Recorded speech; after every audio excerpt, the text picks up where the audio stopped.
आता पाहूयात पुणे जिल्ह्यातील टॉप 9 बातम्या। पुणे विद्यापीठाच्या वसतिगृहात गांजा सापडल्याचा प्रकार उघडकीस, 2 विद्यार्थ्यांवर गुन्हा दाखल। विद्यापीठाच्या वसतिगृह आणि सुरक्षा व्यवस्थेवर प्रश्नचिन्ह। तत्कालीन पोलीस अधिकाऱ्यांना आरोपींना ओळखलं। ललित पाटील मुख्य आरोपी असलेले चाकणमधील मेफेड्रॉन विक्री प्रकरणाची खेड न्यायालयात सुनावणी। कात्रज कोंढवा रस्ता रुंदीकरणाला गती, 7 जागा मालकांचे महापालिकेकडे प्रस्ताव दाखल। भूसंपादन तातडीने करण्याचं नियोजन। पुणे सोलापूर मार्गावरील वाहतुकीत आज बदल, जलवाहिनीच्या कामानिमित्त वाहतुकीत बदल। ममादेवी चौक ते अर्जुन रसाटी जंक्शन दरम्यान कामं, वाहनं गोळीबार चौकातून उजवीकडे जाण्याची विनंती।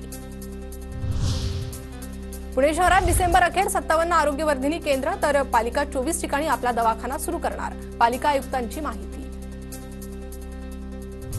रस्त्यांच्या दुरुस्तीची जबाबदारी ठेकेदारांवरच, रस्त्यांची दुरुस्ती तातडीने न केल्यास ठेकेदारांवर कारवाई करणार, पीएमआरडीए कडून भूमिका जाहीर।